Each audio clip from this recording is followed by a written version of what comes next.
Hey everybody, welcome back. Today we're digging into the remarkable, heartbreaking story of Townes Van Zandt. Born with every advantage money could buy, yet he poured his soul into lonely roads, raw lyrics, and a kind of haunting poetry that changed country and folk music forever.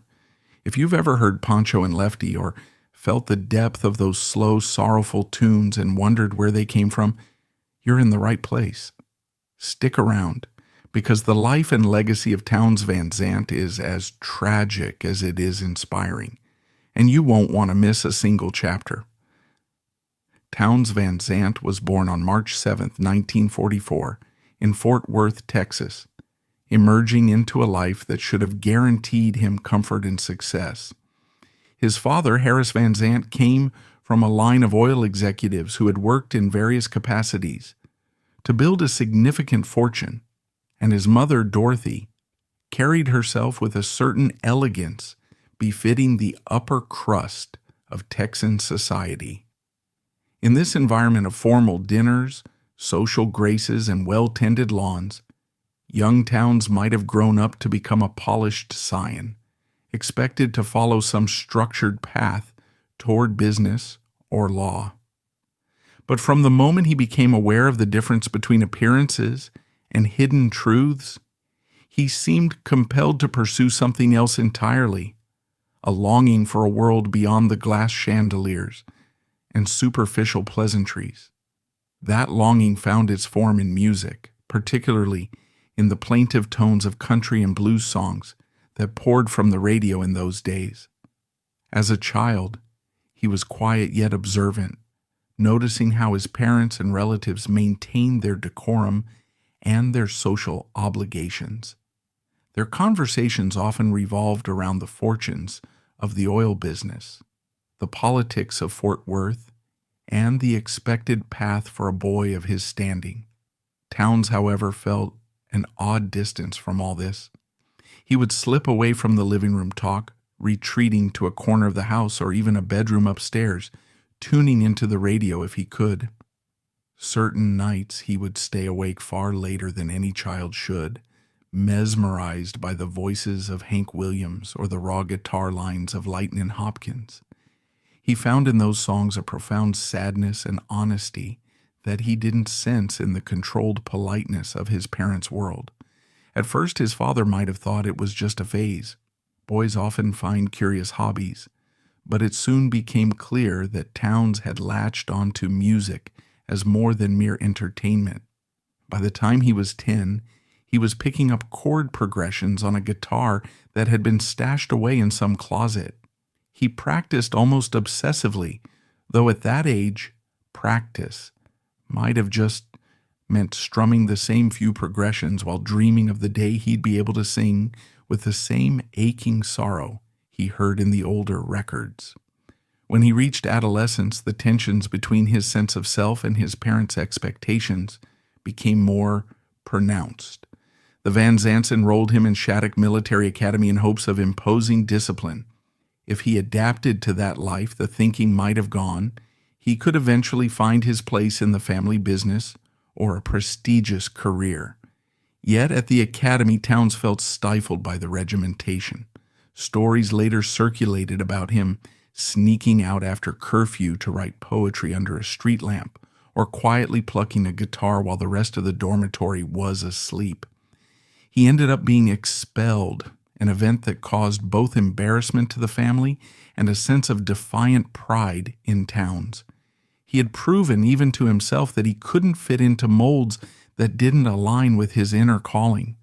That calling, hazy at the time, was pulling him toward songwriting. The words and melodies that haunted him in the night hours offered more meaning than the notion of parading around in uniform, saluting superiors, or eventually attending board meetings. Around the time he turned 20, doctors diagnosed him with manic depression, an illness that would cast a dark shadow over the rest of his life.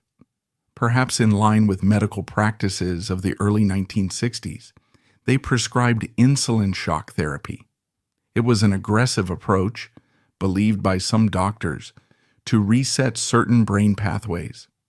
For Townes, the experience proved devastating.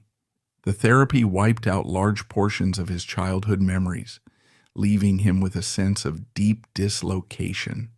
He would later talk about feeling as though a segment of his life had simply vanished, fueling a sense of impermanence and existential dread that bled into his songwriting.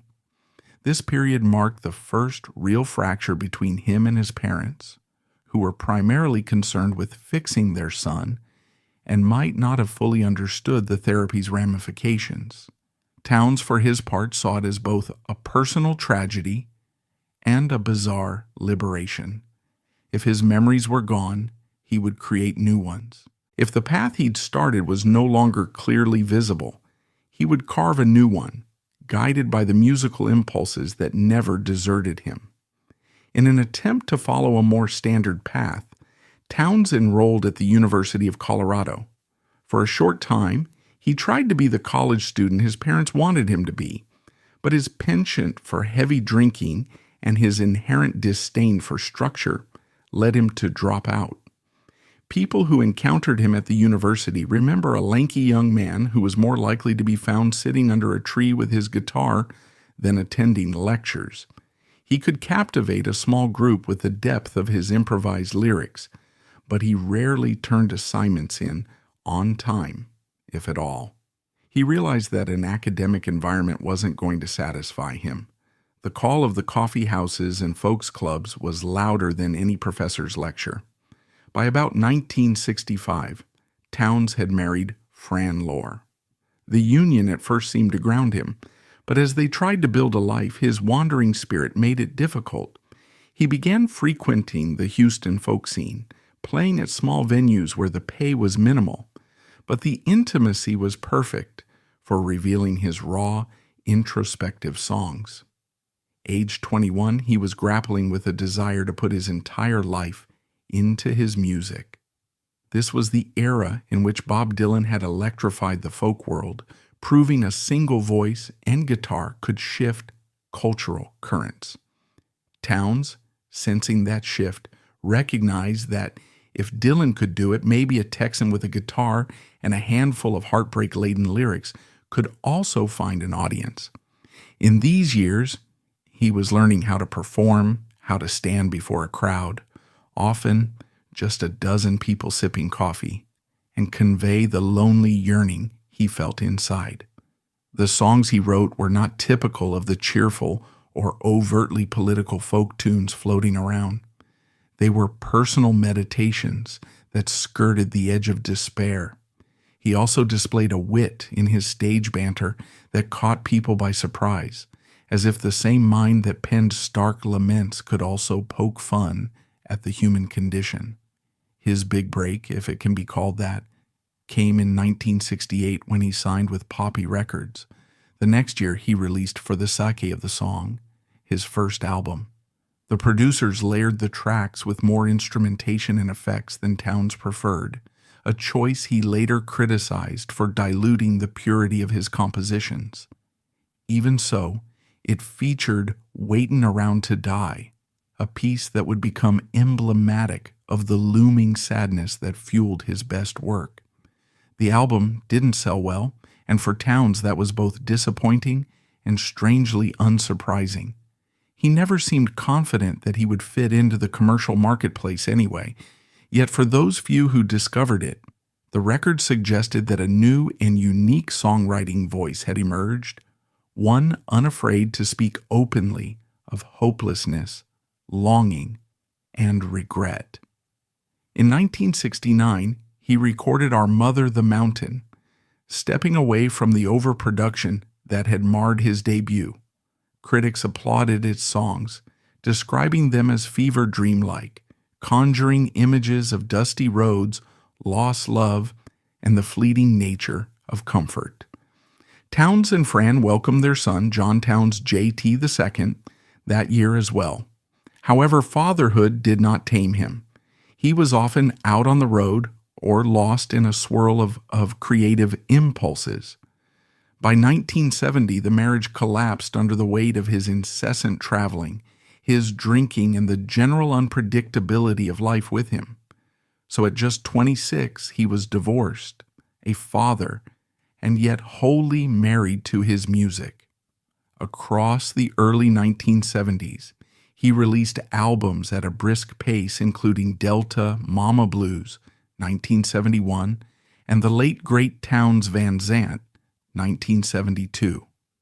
While neither gained mainstream traction, they bolstered his reputation among a small group of connoisseurs who saw him as a poet of the lonely soul. The late great Townes Van Zandt included Pancho and Lefty, a track that might have been relegated to near obscurity had not future covers turned it into a country standard. At the time, Townes was making no money to speak of from these records. Each album's sales counted in the thousands at best, and he might have to move from one cheap apartment to another.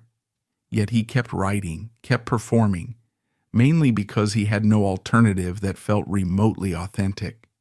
He'd play gigs in Austin, where the blossoming cosmic cowboy scene took to him as something raw and real, or in Houston's Old Quarter, where an audience of a few dozen might listen in hushed awe.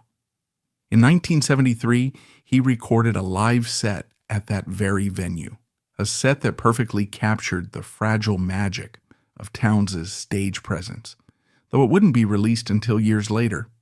His personal life was disintegrating. Friends spoke of his increasing reliance on alcohol, and rumors circulated that he had also tried heroin at times. Sometimes he'd appear at a gig looking disheveled, but as soon as he started to sing, the room fell silent. He had a way of delivering lines with a quiet intensity that made trivial concerns vanish. The owners of clubs, though, couldn't always rely on him to show up sober or on time, which hindered his ability to build a stable career. He developed a paradoxical reputation, revered by those who valued pure songwriting, feared or pitied by those who saw the toll it was taking on him. When asked why he didn't shape up, he would sometimes shrug or give a cryptic response about how his songs came from the edges of existence, and that maybe he had to live out there if he wanted to write them with any honesty.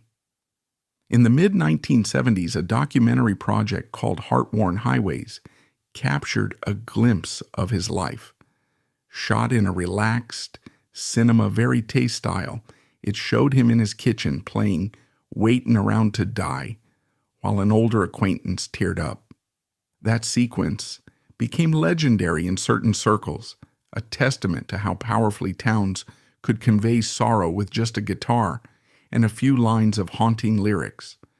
The film was released later, but the footage from that time sealed his image as a tortured troubadour who found more sincerity in gloom than in the superficial brightness that mainstream radio demanded. During this era, he had sporadic brushes with potential commercial breakthroughs. He married again, this time to Cindy Morgan, but that too fell apart by 1983. He was repeatedly absent or lost to his addictions. Willie Nelson and Merle Haggard's cover of Pancho and Lefty that same year soared to the top of the country charts, creating a surge of interest in who wrote it. Royalty checks arrived, offering him a cushion he had never really known, but rumors claimed he spent the money almost as quickly as it came in. The cycle of rambling, writing, and self-destruction continued, though his legend among cognoscenti only grew deeper. People in the music scene whispered about this genius who refused to compromise, who was living on borrowed time, and who was penning lines that future generations would revere.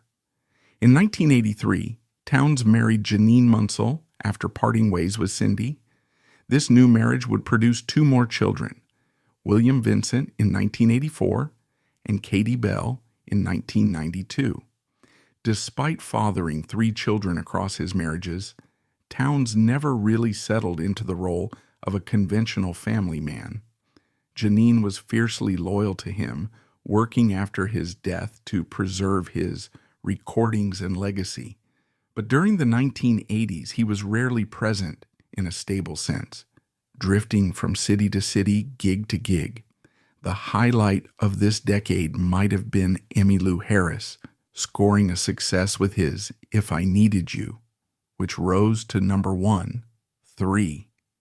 That gave him a second wave of attention, enough to record 1987's At My Window, an album that critics hailed as a sign he still had spark in his songwriting.